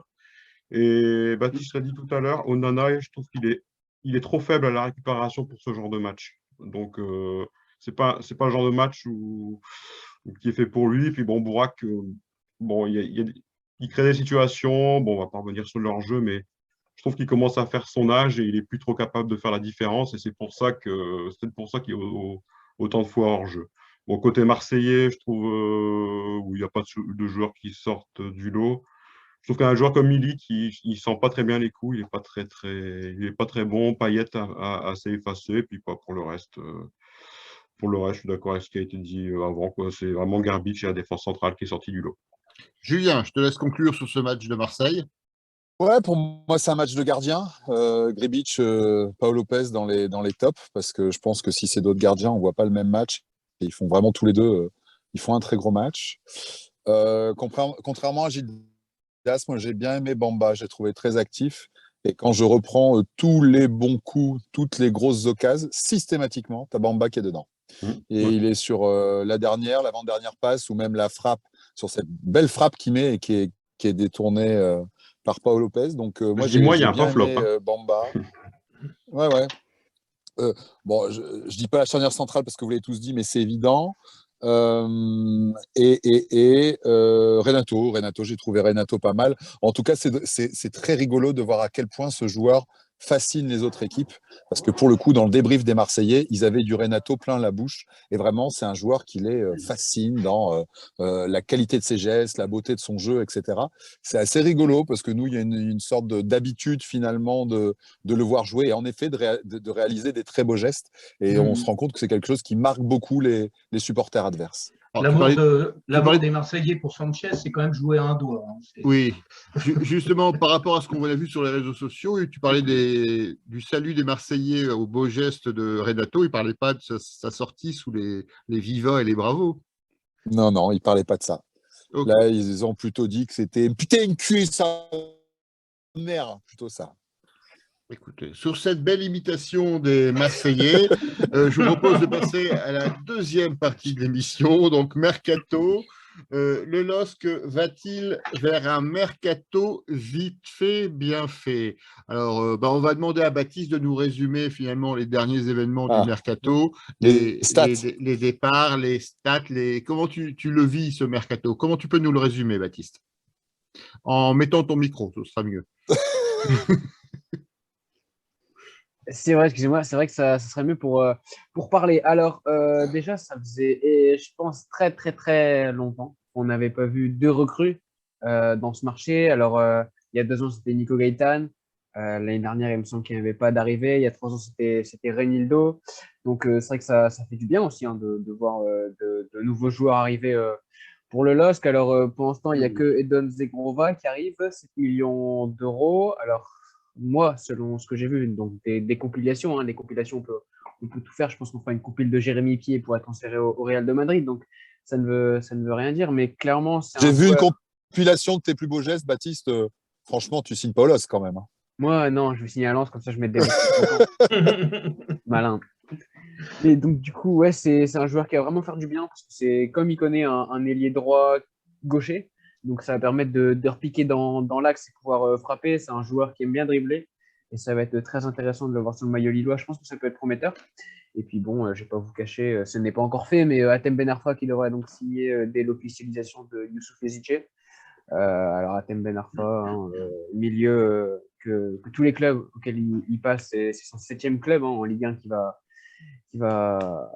où il va jouer dans le club voilà, où Olivier Létang espère leur faire jouer et le revoir briller une énième fois. On reviendra après sur le cas Ben Arfa, c'est un sujet qui enflamme la toile et je vous poserai la question, est-ce que vous pensez que faire signer Hatem Ben Arfa, c'est une bonne idée ou une mauvaise? Et je me permets, juste au niveau des départs, du coup, il y a aussi Youssouf Eziche qui est parti en prêt à Moscou, il y a Ikoné qui est parti du coup pour la Fiorentina, et après il y a aussi une rupture de contrat de la part de Pizzuto, et je crois que c'est Yves Dabila aussi qui est prêté, il y a Chernies qui devrait aussi s'en aller, et on est à la fin sur le mercato. Voilà, il y a un dégraissage finalement des... Ah ouais, Thiago Maillet aussi. Mais... On assiste à un dégraissage effectivement des joueurs de complément finalement de l'équipe et au remplacement poste pour poste finalement des 2 départs principaux. Alors comment vous vivez ce mercato? Je vais vous poser la question tout de suite. Bon, on va parler d'abord peut-être d'Edon Zergova. Qu'est-ce que vous pensez de ce type de joueur? Est-ce que vous pensez que c'est, comme on disait il y a quelques années, un doux qui sort, qui vient de nulle part, ou vous croyez vraiment que c'est un potentiel, qu'on Non. continue finalement d'investir sur des jeunes à potentiel pour essayer de continuer ce renfort, mais plus à l'horizon peut-être de l'année prochaine? Non, c'est pas un doux qui sort. C'est pas un doux qui sort. Alors, en effet, quand on voit cette compilation, qu'on voit ce qu'il a fait sous le maillot belge, alors il était où déjà à Belge, à Genk, c'est ça? Et ce qu'il a fait à Bâle, c'est ça, c'était Genk ou pas, Baptiste? Je sais plus. Je me Bâle. rappelle plus. Non, C'est Bâle en Genk, Suisse, c'est mais Genk, c'est c'est Genk, Genk, hein, c'est tout à Genk et fait. Bâle, donc c'est bien Genk et ça. Bâle. Donc quand tu vois cette compilation, tu vois ce qu'il a fait à Genk et Bâle, enfin, il n'y a pas de doute sur le fait que le mec sache casser des reins. Il a vraiment un très très gros coup de rein. Il laisse les mecs dans le vent. En même temps, laisser des plots dans le vent, parce que c'est un peu ce que tu vois dans le championnat suisse pour les défenses, on va dire, des 4-5 derniers clubs du championnat suisse. Bon, il a forcément moins de mérite. Donc, à voir ce que ça va donner sur dans le championnat de France. Mais en même temps, quand on regarde le parcours de certains joueurs qui se sont révélés chez nous, c'est exactement ça. Jonathan David, c'est cette marche entre le championnat belge et le championnat français. Osimhen, c'est pareil. Nicolas Pepe, c'est entre la deuxième division et la première division. Et c'est des mecs qui ont su se révéler. Donc, il est possible que ça fasse la même chose. Et après, sur le dégraissage en cours, ça me fait mal de le dire, mais il y a, je pense, un vrai bon travail d'Olivier Létang pour diminuer surtout la masse salariale, parce que un Pizzuto n'a jamais joué, a toujours été blessé, mais il coûte cher. C'est des gens, on sait, qui ont eu des gros contrats de la part de Campos. Ils ont tous été annoncés comme les futurs grands talents du football du 21e siècle. Bon, voilà. Et aujourd'hui, on se retrouve content d'avoir prêté puis vendu 4 millions, c'est ça, Thiago Maia, qui s'est révélé être un flop. Même chose pour Pizzuto. Et même chose pour tous ces joueurs qui sont dégraissés depuis quelques mois. Et il y en a encore en réserve à Gouzol. Enfin, il y en a d'autres qu'il faut aussi sortir, qui coûtent encore de l'argent et qui, de toute façon, ne seront jamais dans le groupe pro, ne joueront jamais. Et ça n'est pas la politique de Jean-Michel Van Damme aujourd'hui. On a eu la chance de recevoir Jean-Michel Van Damme dans l'équipe, donc on sait très bien que ce n'est pas la volonté de faire jouer ses seconds couteaux en CFA. Il veut plutôt d'autres joueurs, peut-être un peu plus âgés, que des jeunes qui étaient censés être à potentiel et qui ne le sont pas. Lui, il veut beaucoup de jeunes, des 17-18 en National 3, avec 3-4 encadrants. C'est pas ces mecs-là. Donc le dégraissage, il n'est pas fini. Je pense qu'il est encore en cours. Et pour le coup, sur ce sujet-là, je dois reconnaître qu'Olivier Létang bosse plutôt pas mal. Alors, j'ai vu la tête de Christophe qui a eu la même idée que moi quand tu as évoqué Zagova qui cassait des reins dans ses clubs précédents. Et c'est vrai qu'on ne peut pas nier qu'au vu des vidéos, il a réussi à faire son trou à balle. C'est mon cadeau pour mon anniversaire. Gildas, tu en penses quoi de ce mercato? Sans revenir en détail sur Ben Arfa, on reviendra après spécifiquement sur Ben Arfa. Écoute, moi, Zegrova, je ne vais pas te mentir, je connaissais ni d'Ave ni d'Adam. Après, j'ai vu aussi des vidéos. Et moi, je suis assez attentif quand un joueur arrive au LOSC à son discours, à la façon dont il répond aux questions. Et moi, je trouve que souvent, c'est un indicateur assez intéressant.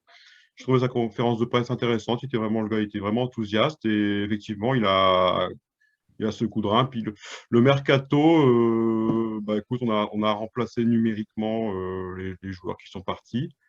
Je pense qu'on ne pouvait pas faire beaucoup mieux. On ne pouvait pas faire beaucoup mieux.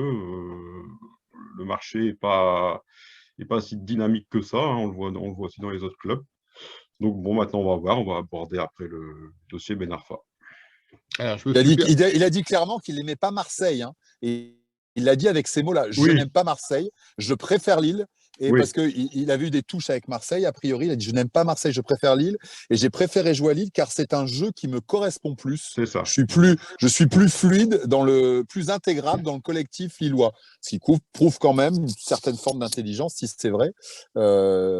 j'ai trouvé en effet, comme Gildas, le contenu de sa conférence de presse relativement intéressant, même s'il y a répondu en anglais, ça m'a un peu frustré, parce qu'avec ses parents, il a vécu quelques années en Belgique et il parle français. Et très, très vite, il va parler français, et il a fait la fin de la conférence de presse en français, et il parle un très bon français. Je pense que son français est rouillé, ça fait longtemps qu'il n'a pas parlé, donc c'est la raison pour laquelle il a répondu aux questions en anglais. Et petite anecdote qui est rigolote, qui sort de la conf de presse, il est venu à 14 ans à Luchin pour une détection. Il n'a pas été retenu à l'époque, mais donc il savait déjà, il avait gardé un très bon souvenir de cet essai, et il avait gardé un très bon souvenir des installations. Il savait que là, en rejoignant Lille, il rejoignait un très gros club. Alors, et d'ailleurs, il a aussi, à son époque belge, apparemment croisé Jonathan Bamba. Il était, je crois, au centre de Ouais, formation du club de Saint-Tron quand Jonathan Bamba était prêté là-bas par l'AS Saint-Etienne. J'ai un peu perdu le fil. Je ne sais pas qui n'est pas intervenu sur c'est cette ça. partie du mercato. Qui voudrait encore rajouter quelque chose? Ah, moi, Georges? ouais, parce que souvent, hein, sur les réseaux sociaux, j'entends cette notion de qui sort. Je voudrais juste revenir là-dessus parce que ça me fait bondir à chaque fois. Botman, c'est un doux qui sort. Selic, c'est un doux qui sort. Il y en a une flopée d'autres. Et Nildo, Nildo. c'est un doux qui sort. Voilà. Bah, écoute, si c'est un doux qui sort de ce niveau-là, je crois que je m'en accommoderais assez agréablement. Et puis, je vais revenir sur la pertinence, on l'évoquait. Moi, ce mercato d'hiver, je ne peux pas, quoi, ça m'emmerde toujours. Je pense vraiment que ça a été une idée à la con. Mais au bout du compte, on s'aperçoit que cette année, tout au moins au niveau des deux joueurs qui s'en vont, je ne parle pas du dégraissage de l'armée mexicaine, mais des deux joueurs qu'on voyait fréquemment dans l'effectif, bah, il connaît, on sentait au travers de ce qu'on évoquait la fois dernière que c'était tout à fait cohérent qu'il puisse partir, puisque quand on parlait de joueurs qui choisissaient les matchs, c'était le joueur emblématique. Et puis, Yazice, il est parti, mais en fait, depuis le début de la saison, il n'est plus là, de toute façon. Alors, je ne vais pas rater la transition cette fois-ci. Sur ce mercato, je voudrais faire un dernier tour de table sur finalement le fait marquant médiatiquement de ce mercato. C'est la probable, on va toujours employer le conditionnel tant que ce n'est pas signé, la probable arrivée d'Atem Ben Arfa au LOSC. Bon, il n'a pas signé, mais il est à l'hôtel, il est à l'entraînement, il est très présent dans les médias et on n'attend plus finalement que l'officialisation du transfert, du départ de Youssouf Yazice après la visite médicale pour officialiser l'arrivée de Ben Arfa. Qu'est-ce que vous pensez de ce joueur? C'est une bonne idée ou c'est un plan foireux parce que c'est un joueur qui est un peu difficile à gérer? Comment vous voyez cette arrivée? Qui veut prendre la parole? Gildas, allez. Voilà, bah, Ben Arfa, c'est un gros dossier, hein, ça c'est sûr. Déjà, je dirais que c'est un recrutement qui nous ressemble pas trop parce qu'on n'est pas trop habitué au LOSC à recruter des joueurs très clinquants, des noms. On est plutôt habitué à recruter des joueurs à potentiel, des jeunes joueurs à potentiel ou qui se fondent dans le collectif. Donc ça, c'est assez surprenant. Donc c'est peut-être un choix le changement de président qui fait ça. Après, il faut être très pragmatique, hein. Je dirais que on peut pas, de toute façon, il ne peut pas faire pire que Yazice de toute façon. Donc, je veux dire, à un moment donné, c'est là-dessus, ça peut être qu'un plus. Donc, on n'a rien à perdre avec ce joueur-là, hein. Il est gratuit, il ne va pas déséquilibrer, je pense pas, notre équilibre collectif parce qu'il sera au début remplaçant et il peut apporter qu'une plus-value. Après, la question, ce sera de le faire jouer à quel poste, où, ça va être la grande question. Il y a plusieurs questions qui se posent, hein. Dans quel état d'esprit il est, comment il va se rendre dans le groupe, dans quel état physique il est, parce qu'il n'a pas joué depuis 6 mois. Après, Bernard Arfa, il a un petit côté joueur marketing, hein. C'est un joueur qui peut plaire à la nouvelle génération de supporters lillois, on va dire, qui va pouvoir aller voir au stade pour un geste technique. C'est peut-être une des raisons, moi je pense pas.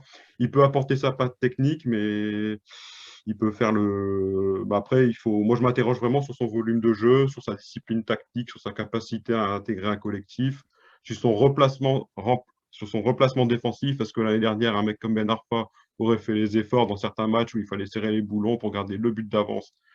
J'en suis pas sûr. Après, on va pas lui faire de procès d'intention dès le départ. C'est quand même une carrière semée d'embûches, hein. En 2 minutes, sa carrière, en Angleterre, il fait une double fracture tibia péronée. Après, à Nice, il a un bon niveau. Il est parmi les meilleurs joueurs de Ligue 1 en 2007. conflit avec l'entraîneur Gérard Houllier à Lyon, qui parle d'un mauvais état d'esprit. Ça se passe mal aussi avec Deschamps à l'OM. À Newcastle, l'entraîneur Steve Bruce dit qu'il n'est pas digne de l'équipe. On lui reproche souvent un manque de travail, de rigueur, de professionnalisme, un manque d'implication. C'est les anciens clubs qui disent ça. Il part en conflit avec le PSG, il lui reproche de ne pas l'avoir fait assez jouer, d'avoir été mis à l'écart pour des raisons extrasportives. Il n'est pas une seule fois dans le groupe pro entre 2017 et 2018 et après il gagne une Coupe de France avec Rennes. Donc c'est un pari, on n'a rien à perdre, il va falloir bien l'utiliser et on va lui donner sa chance. Il peut très bien apporter. Il va peut-être nous mettre une lucarne contre Chelsea et puis on va tous le vénérer. Moi, on va voir sur le tas. Écoute, c'est un joueur qui a des qualités, qui malheureusement, il est un peu comme il connaît, à mon avis, il n'a pas on va dire il n'a pas peut-être la discipline individuelle, l'hygiène de vie. Bon, c'est les reproches qu'on lui fait. Il a 34 ans, il a une occasion de se relancer chez le champion de France en titre. On verra. Alors, l'élément, est-ce que le LOSC prend un risque finalement avec Ben Arfa, en sachant Non. que il y a, alors je pose la question à la cantonade, est-ce que le LOSC prend un risque avec Ben Arfa, en sachant qu'il y a un élément quand même qui est rassurant, enfin, en fait, il y a deux éléments qui sont rassurants. D'abord, on s'oriente vraisemblablement vers un contrat extrêmement court, c'est-à-dire qu'il n'y aura pas d'enjeu en termes de revente de joueurs. Le LOSC n'a pas de risque financier, mis à part le salaire qui ne devrait pas être démesuré et a priori plutôt vers un salaire avec des primes à la performance. Ensuite, moi, il y a un élément qui me rassure, hein, parce que tout ce que tu disais, Gildas, je l'entends et je l'ai entendu beaucoup sur les réseaux sociaux. Hein, mais ce qui me rassure, c'est que on citait tout à l'heure son expérience multiple en Ligue 1. Il a notamment joué à Paris et à Rennes à l'époque où c'était Olivier Létang qui était à la direction de ces clubs. Et vraisemblablement, d'après ce qu'on peut entendre dans les rumeurs, il y a un lien très fort entre Olivier Létang et Hatem Ben Arfa. Alors, est-ce que, par exemple, Baptiste, toi qui es plus jeune que nous et qui n'a pas peut-être cette antériorité, comment tu vois cette arrivée? Est-ce que c'est un coup médiatique? Est-ce que tu crois fortement à Hatem Ben Arfa ou est-ce que tu es assez mesuré? Alors moi, pour le coup, Hatem Ben Arfa, alors il y a un coup sportif, bien évidemment, il y a un coup médiatique aussi. Hein. Hatem Ben Arfa, c'est toujours un joueur qui fait rêver. Je pense qu'il y a des gens qui vont se positionner sur le LOSC pour voir Hatem Ben Arfa. C'est un joueur qui fait rêver, entre guillemets, quand il est, je veux dire, à son prime, avec ses prises de balles, ses dribbles. On voit des compilations encore. Quand il était à Nice, il cassait tout, même à Rennes, voire même au début à Bordeaux. Je rappelle qu'à Bordeaux, il a vendu, je crois, plus de 50% des maillots signés à son nom. Donc c'est quand même c'est pas négligeable, entre guillemets. Maintenant, le problème, c'est Hatem Ben Arfa. On parle de 6 mois. J'ai du mal à me dire qu'Hatem Ben Arfa ne fera que 6 mois au LOSC. Pour moi, c'est clairement 6 mois et dans les petits papiers avec voilà, un an en plus. Et plus si affinité. C'est exactement ça. Et le plus si affinité. Alors, le plus si affinité, le problème d'Hatem Ben Arfa, c'est bien évidemment son comportement. On sait que ça va se frotter sûrement, peut-être, en tout cas avec Burak Yilmaz, par exemple, José Fonte. Il va falloir pas avoir une prise d'ego surdimensionnée, par exemple. L'année prochaine, Burak Yilmaz ne sera plus là. José Fonte, on ne sait pas encore. Donc, si j'ai deux joueurs, entre guillemets, forts dans le vestiaire, alors à voir chez Hatem Ben Arfa, donc après, pourra s'imposer son comportement, parce que je ne le vois pas imposer son comportement en 6 mois. Après, c'est bien évidemment un coup sportif. Hein. Le remplaçant du Youssouf Yazici qui ne trouve plus rien au LOSC, on l'a fait face à Lens. Donc, pour moi, voilà, Yazici qui part, c'est pas un problème. Ben Arfa, c'est un dribbleur qui peut apporter du jeu à Bonito, ça peut apporter un plus au stade même. On voit beaucoup, voilà, on célèbre beaucoup sur des buts, mais c'est vrai que ça fait longtemps qu'on ne voit pas, voilà, presque des célébrations, je veux dire, de dribble.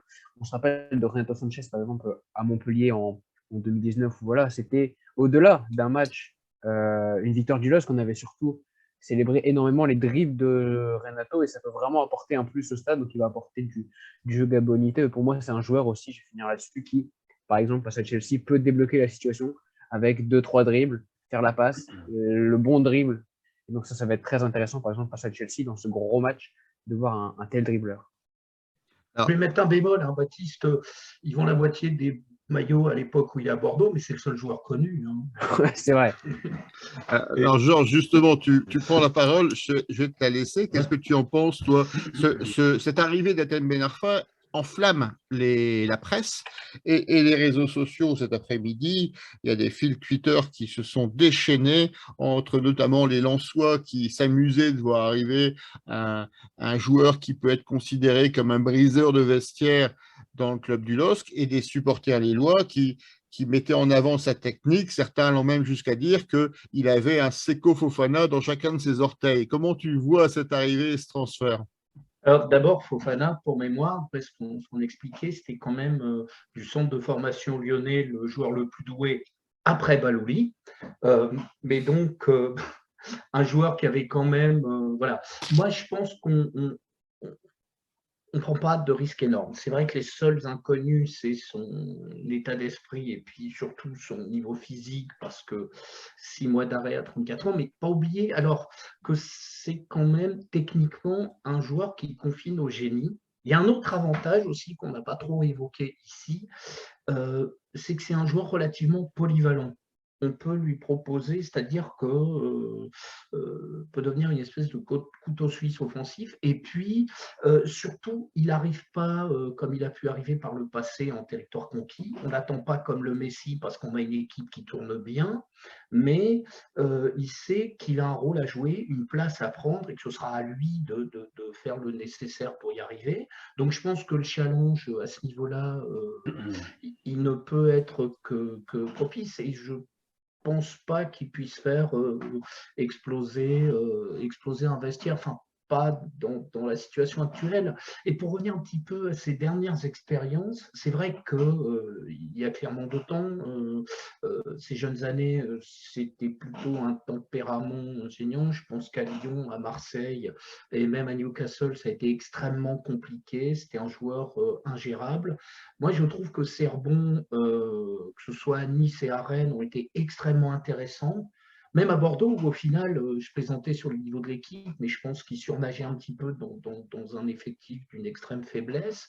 Et je trouve même qu'à Paris, au final, s'il a quitté en mauvais termes, il s'est quand même retrouvé un an sans jouer le moindre match, en étant totalement éloigné du terrain, alors qu'il arrivait de Rennes à un moment où il était, de Nice, pardon, à un moment où il était en feu. Et je trouve qu'au final, le fait qu'il n'ait pas joué, je n'ai pas souvenir au PSG qu'il ait fait d'esclandre le temps où il est resté dans l'effectif parisien, quoi. Alors, Hatem Ben Arfa, Jamais, jamais. je vous rappelle quand même, il a un sacré palmarès. Quand on regarde, il a 5 titres de champion de France, 4 avec Lyon, 1 avec Marseille. Il a 5 trophées des champions. Donc, je sais que le trophée des champions, ça n'est significatif que depuis le mois de juillet. Mais donc, 5 trophées des champions, donc 3 avec Lyon, 1 avec Marseille, 1 avec Paris. Il a 2 coupes de la Ligue et il a 2 coupes de France, dont les dernières avec PSG et Rennes. Donc, c'est un sacré joueur. Comment Christophe, tu analyses cette rentrée, cette arrivée d'Hatem Ben Arfa? Tu l'attends avec impatience? Tout à l'heure, Georges disait que c'était pas, on ne l'attend pas comme le Messi, mais on espère quand même qu'il sera meilleur que Messi au PSG cette année. Il y aura plus de matchs. Moi, ça m'inquiète un peu parce que pour la première fois de mon existence, je suis d'accord avec Raymond Domenech, et ça, c'est grave quand même. C'est l'âge. Avec le football, avec le football. Ah, Faut ben oui, je consulter, pense là, qu'on on va arrêter là. Je ferai un bisou à Estelle Denis et puis ça s'arrêtera là. Mais je suis inquiet là-dessus parce que, enfin, voilà, après, si les choses sont claires entre le joueur, le club, mais surtout Gourvenec, alors j'espère que Gourvenec a son mot à dire parce que s'il n'en veut pas, ça peut commencer à partir en cacahuète. Et contrairement à ce qu'a dit Georges, je ne suis pas tout à fait d'accord. Ce joueur a besoin sur les années où ça se passait bien, a besoin de liberté, a besoin de faire un petit peu ce qu'il veut sur le terrain. C'est compliqué pour lui d'être cadré dans un schéma tactique. Je ne sais plus qui, Gida tout à l'heure disait, le problème c'est que par exemple Ikoné et Bamba sur les gros matchs défendent énormément, ce que Hatem ne fera pas systématiquement, je ne pense pas. Et à partir du moment où les autres doivent combler du boulot, un petit peu comme on le voit à Paris, où les offensifs ne travaillent pas trop, je pense que là, ça va pouvoir poser des problèmes quand même avec ses collègues, notamment Bourak et puis Renato et Benjamin André. Et là, ça pourrait partir en cacahuète, je pense. Donc, je pense qu'il faut vraiment que les choses soient mises au clair avec le club et notamment avec Gourvenec. Si Gourvenec n'est pas d'accord, je pense que vraiment, il faut qu'il le dise tout de suite. Et le fait que ce soit le fils spirituel d'Olivier Létang, ça ne suffit pas, quoi.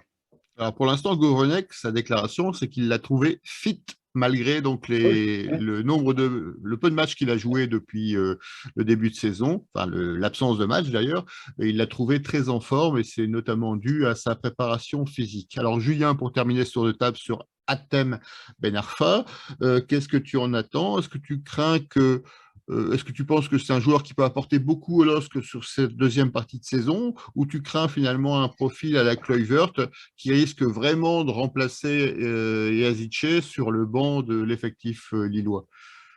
Non, je pense qu'il peut apporter énormément. J'ai du mal à entendre des gens qui ne se réjouissent pas de l'arrivée d'Hatem Ben Arfa. Comme l'a dit Georges, c'est un génie du jeu. Tu demandes à des Anglais qui est le plus grand dribbleur des 15 dernières années en championnat d'Angleterre, ils hésitent entre Eden Hazard et Hatem Ben Arfa. Donc on est à ce niveau-là de génie, de création, de dribble, de cassage de rein. On parle d'Hatem Ben Arfa, les gars, mais je ne comprends pas qu'on ne puisse pas se réjouir de l'arrivée d'Hatem Ben Arfa. Dans un contexte où, je suis désolé de ne pas être d'accord avec Gildas, il a accumulé toutes les conneries qu'a fait Hatem Ben Arfa, mais il oublie juste de nous dire que la plupart des conneries, elles sont quand il avait moins de 25 ans. J'ai toujours aimé Hatem Ben Arfa, je l'ai beaucoup suivi. Il y a une évolution humaine de l'homme Hatem Ben Arfa qui est incroyable. Les interviews quand il est à Rennes, les interviews quand il est à Nice, c'est un mec qui a pris de la maturité, c'est un mec qui fait énormément de caritatifs et qui ferme sa bouche, qui aide les enfants, machin, etc., qui va dans les hôpitaux et il ne dit rien, il s'en vante pas. C'est un mec dans les interviews qui, chaque année, est de plus en plus intéressant, qui a le plus de recul sur ce qu'il fait. Et les gars, soyez rassurés. De la même façon que Bourak, il a mis une énorme tarte dans la gueule de Sanchez l'an dernier quand il l'a ramené. Cette année, si Hatem fait le con, et j'y crois pas une seconde, il prendra une tarte de la même façon.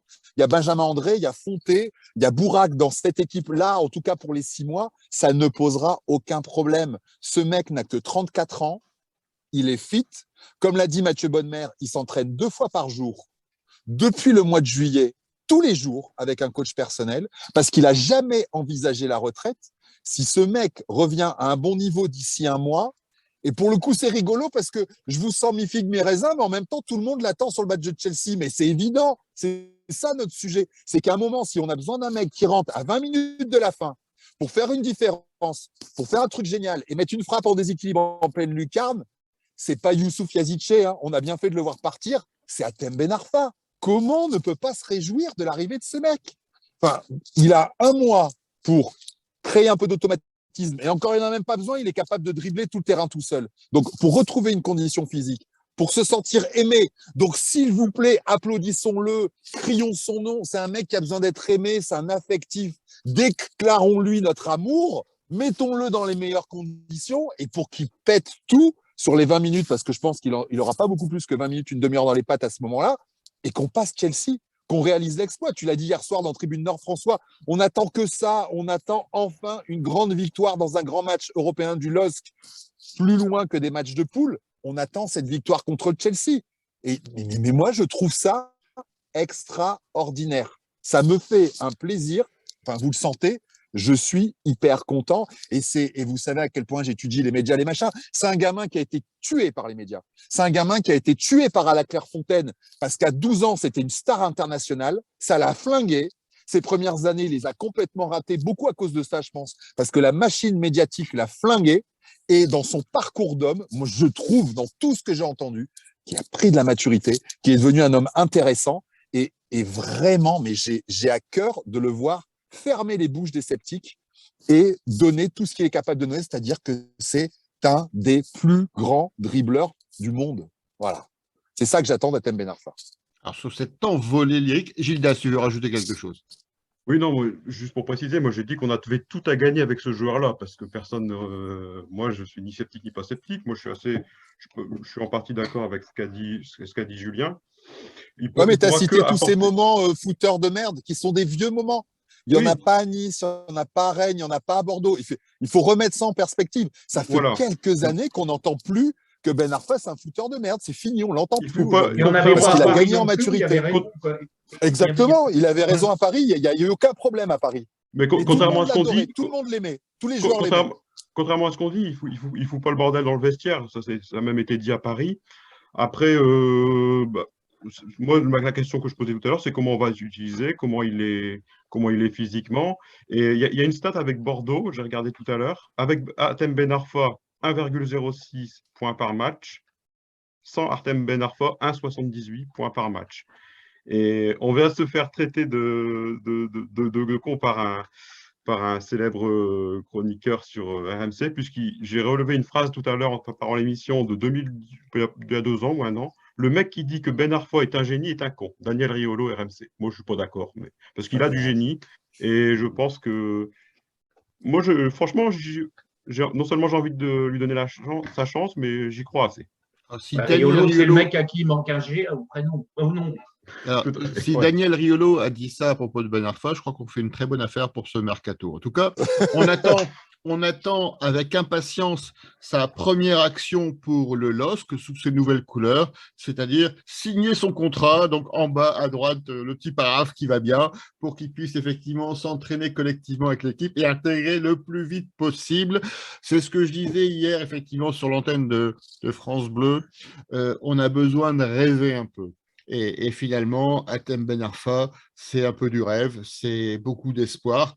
Et finalement, c'est aussi un coup, c'est à la fois un coup médiatique, c'est un coup sportif, et c'est finalement un événement qui, je pense, amènera beaucoup, pas forcément les vrais supporters, ils sont déjà présents au stade, mais les curieux, les amoureux du football, ça peut permettre d'optimiser le remplissage du stade, bien Les joueurs de évidemment. PlayStation.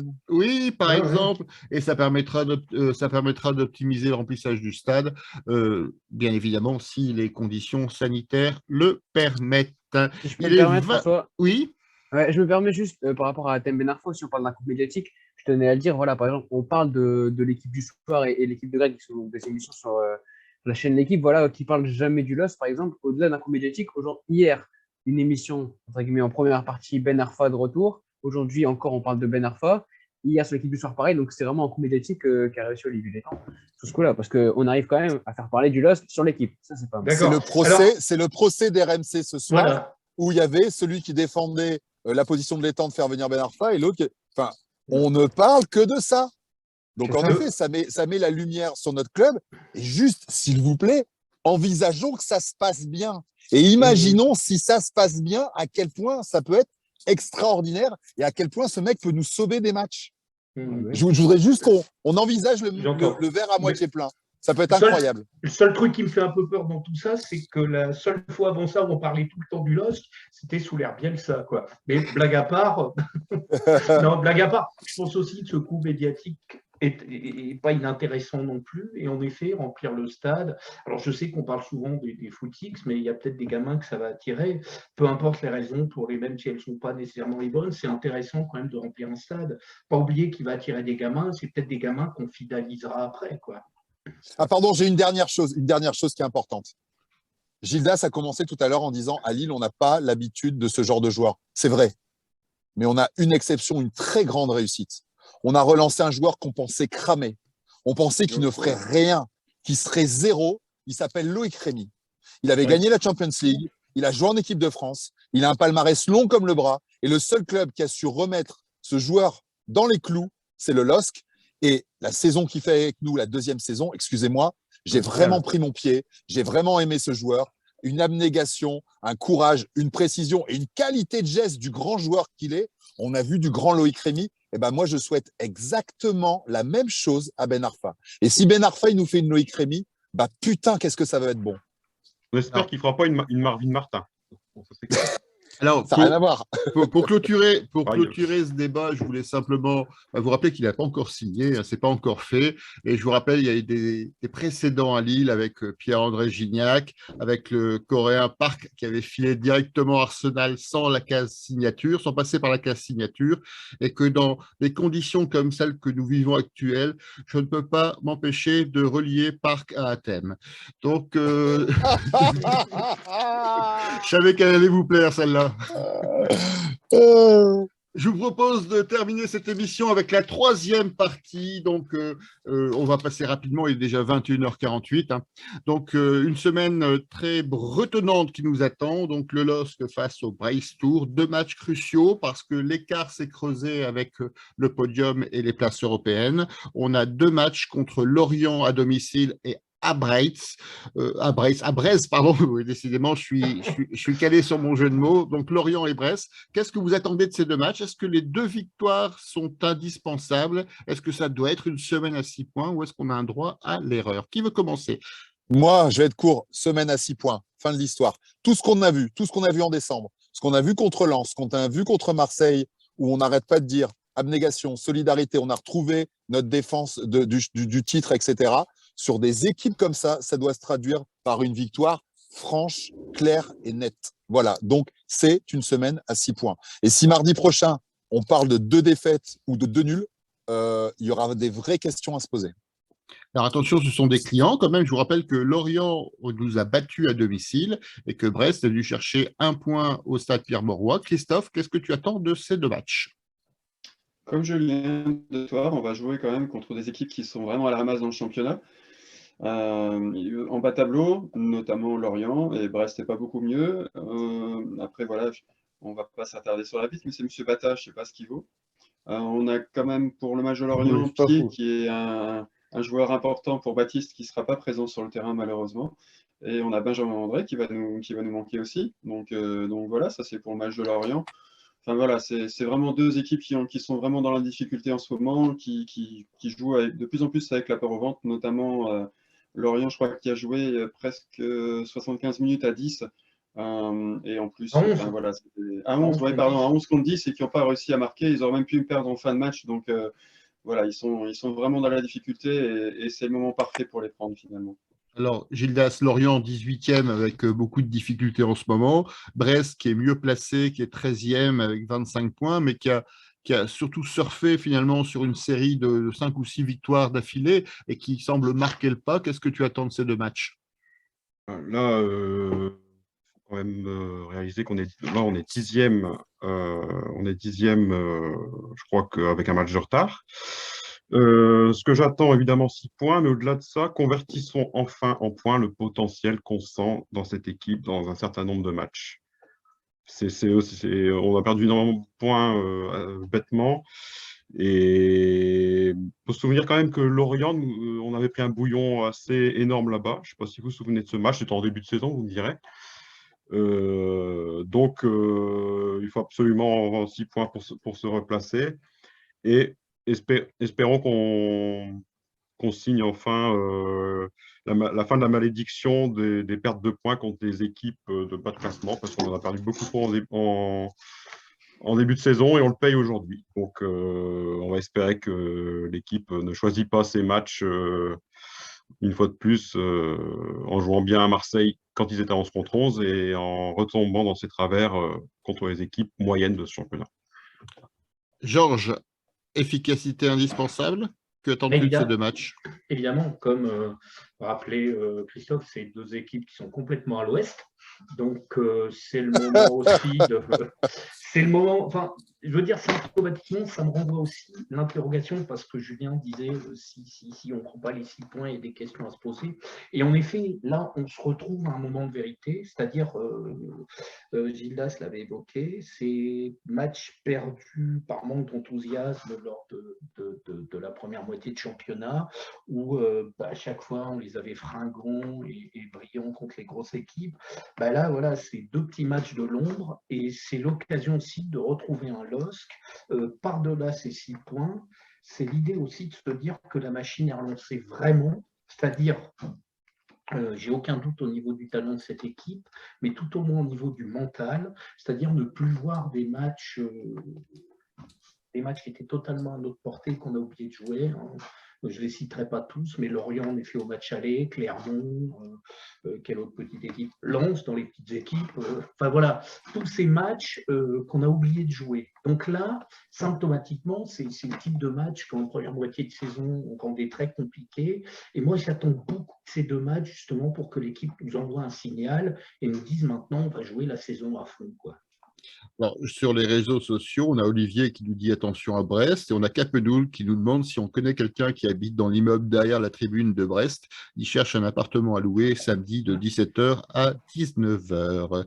Baptiste, est-ce que tu veux nous faire part de tes sentiments, de tes attentes sur ce match? Alors, après ton intervention, je poserai la question du jeu, j'ai failli l'oublier, et on fera un tour de table. 21h53. Ouais, mais ça va aller vite. De toute façon, la réponse devrait prendre 30 secondes. Et ça nous permettra de faire le tour des pronostics. Vous pouvez déjà faire vos pronostics sur les commentaires de la page Facebook et des LOSC et donc de gagner donc, cette place pour le match Lille-PSG. Baptiste, alors qu'attends-tu de ces deux matchs, de ces deux rencontres essentielles? Alors, déjà, face à Lorient, je n'ai pas de crainte à dire qu'on va gagner. Clairement, Lorient n'a pas remporté. Pardon, Lorient n'a remporté aucun de ses 13 derniers matchs. Pour la statistique, Lorient, à l'extérieur, c'est 11 nuls, 14 défaites, qui n'ont pas gagné depuis le 17 octobre 2020. Vraiment, c'est plus d'une année qu'ils n'ont pas gagné à l'extérieur. Alors, bon, on sait que LOSC aime bien terminer des séries. J'espère que celle-là, on ne la terminera pas. LOSC est invaincu depuis 13-14 matchs. Alors, à nous de ne pas nous décevoir et de continuer cette belle série. Notre dernière défaite, elle remonte au match au PSG. Donc, c'est une belle série quand même. D'autant qu'on a affronté quand même des gros, la Ligue des Champions, etc. Du coup, ouais, j'attends une victoire déjà face à Lorient. Brest me fait un peu plus peur quand même parce que Michel Derzakarian a bien remis en place cette équipe. Bon, au début de saison, c'était catastrophique. Maintenant, ça repart. D'ailleurs, depuis le match de Lille qui a eu, je crois, en octobre-novembre. Et après, je vais revenir sur ce que disait Christophe aussi. Il parlait de Florent Bata. Alors, Florent Bata, l'arbitre, bon, je ne vais pas taper sur les arbitres. Hein. Il a mis que 33 jaunes dans les matchs, donc c'est un peu moins qu'Amaury Delorue. C'est bien. Juste le seul problème, c'est que selon, je vais vous rappeler un peu cette affaire, Valère Germain qui traitait cet arbitre de très, très, très arrogant. Donc, attention aux Lillois de ne pas s'emporter et de ne pas provoquer de jaune. On sait que Benjamin André se calme, donc attention aux Lillois.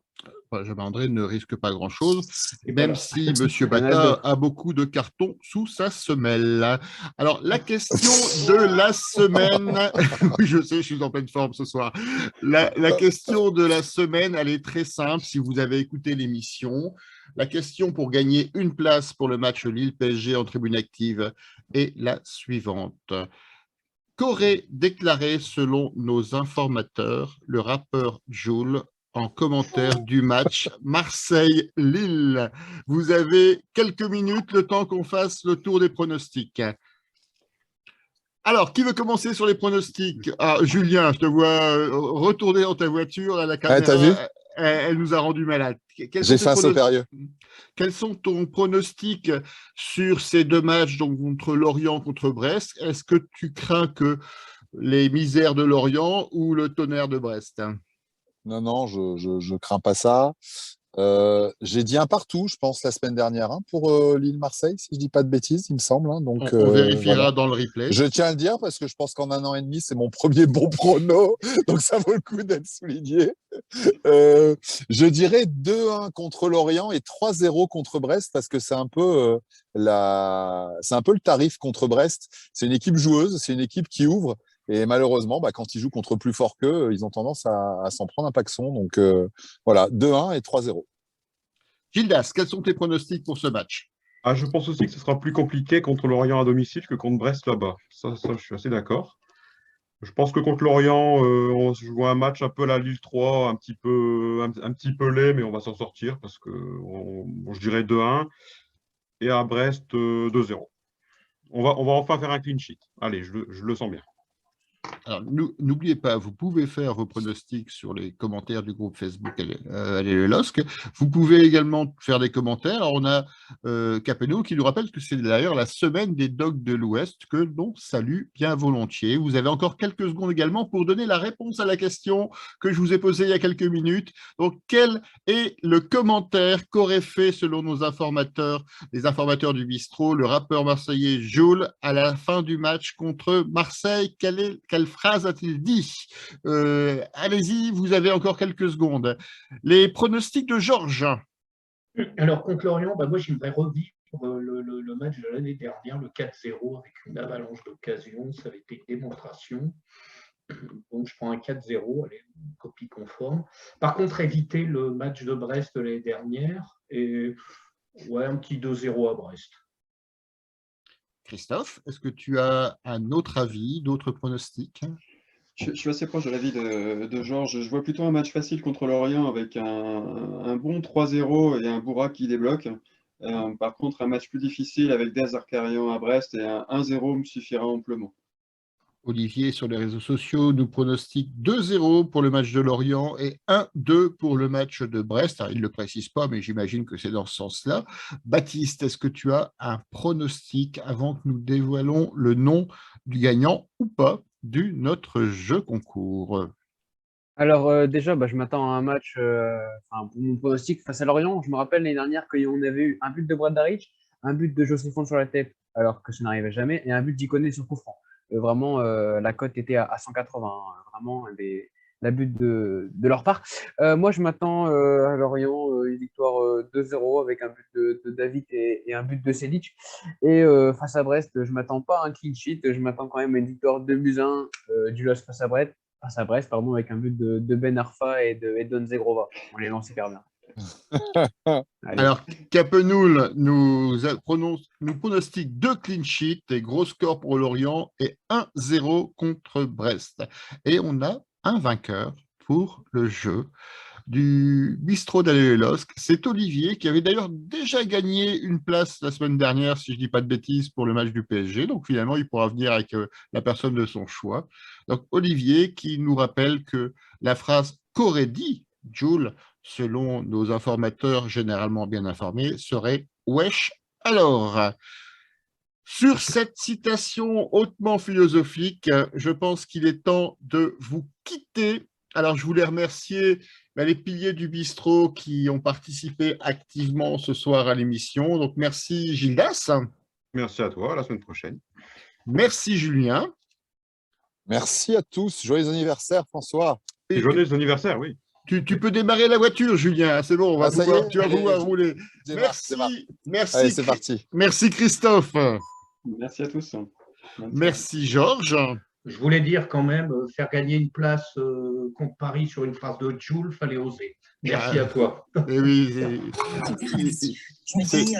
c'est pour ça que c'est d'autant plus beau. Merci aussi à Baptiste pour sa prestation ce soir. Merci à toi et j'en profite pour souhaiter un bon anniversaire à Valérie Damido. Voilà. Tout à fait. Alors, je vais reprendre la blague sur Twitter. Valérie Damido, c'est la sœur de Fernando? Voilà, c'est exactement ça. Les DBC très forts. Hein, bon, merci à tous les internautes qui nous suivent régulièrement et qui nous ont suivis ce soir, qui ont participé activement avec leurs commentaires. Bravo à Olivier d'avoir brillamment remporté notre jeu concours et donc à très bientôt au Stade Pierre-Mauroy, si bien sûr les conditions sanitaires le permettent, mais mon petit doigt me dit que ça devrait être bon pour les places que nous avons en notre possession. Merci donc à tous. Pour cette semaine cruciale, je vous rappelle que notre slogan, le slogan de fin d'émission, et que je vous propose de dire tous ensemble, et auquel donc on va le dire tous ensemble, et on rajoutera un petit mot derrière. Je rajouterai un petit mot derrière. Donc tous ensemble. Allez, le LOSC. Le LOSC. Et puis, bien sûr, pour faire plus dans le ton de cette semaine, Kenavo. Voilà, bonne soirée, à bientôt, à mardi prochain.